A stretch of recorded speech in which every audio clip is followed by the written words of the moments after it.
scales, at least it starts with the sign letter. Different piece of paper though. Scales.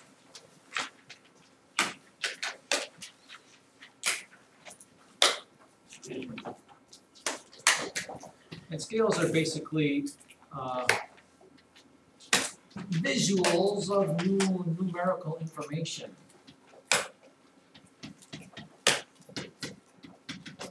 I guess if you think of the scale, it's what you step on to give your weight, but that's probably that. Wait, did Mrs. Stone, I saw her carrying the scale today. Was that for your class?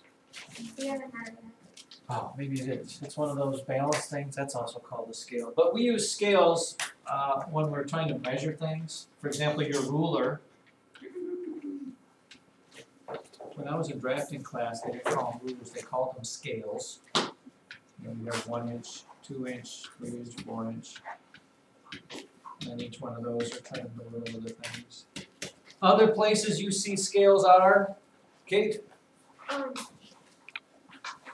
Actually, not so much anymore because, unfortunately, the world of digital things has taken away all these scales. But we used to see them all the time with, Doctors. yeah, well, scales, actual scales that you step on. You know, they got the little reading right here. You step on this thing and it gives you the measurements there. Other places, Jaden? Grocery store.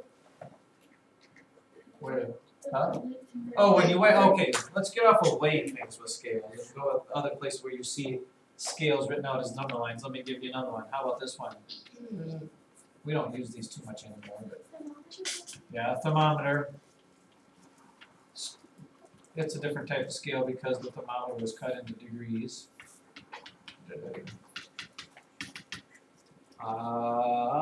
But now we have digital ones, so it just tells you the number. I guess a clock is kind of a scale. Kate? A rain gauge. A rain gauge, yeah, and they're kind of like this. Sometimes they have a big wide open mouths, and then they're, see how much water is in it. You go in your car, and it used to be that the car had what was called a speedometer. Now again, it's all digital. They just give you the numbers, but you'd see how fast you were going because this would say 60 miles an hour, 70 miles an hour, 80 miles an hour, 50 miles an hour. Now, when you see a scale, ladies and gentlemen, what is the most important thing to do? Keith, help work with me. Most important thing when you see a scale, let's say you've got a thermometer, and you see this is 10 degrees, and this is 20 degrees, and it's cut like this.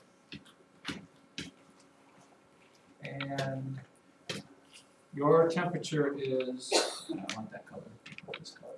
The temperature goes up to that point right there. When you see a scale, what is the most important thing to do? Nobody going once, going twice. The most important thing to do is find out what each mark stands for.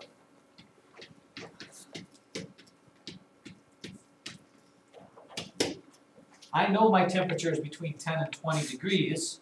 Look at this, Celsius and that. That's cold. But if it goes up to here, how do I know what the temperature is if it goes all the way up to there? Well, you need to figure out what is each one of these marks, and how do you know? How many degrees does each mark stand for? Emily? 2. Why do you know it's? How do you know it's 2? Well, because on the thermometer, usually there's 5 and then 2. I know, but I want to know specifically for this one. You can't go by usually. They're cut in 2s. Why is this one 2s? And how do I know? So you know how to do it anytime you see that. Elijah? Because there's 5 lines in between and if you keep eyes. Actually, this one should be 1, by the way. There should be one right there. Actually, there's only 4 lines between. 1, 2, 3, 4. What are you actually looking for? You're looking at the spaces between. Okay, this line cuts, there's 1 space here. From here to here is 1 space. There's 2 spaces, 3 spaces, 4 spaces, 5 spaces. You know this was 10 degrees, if you cut 10 divided by 5 equal pieces, each mark is worth 2. I actually had 6 there, which would have been kind of bad. A good example of that is, open your book to page 52, please. Look at page 52, please.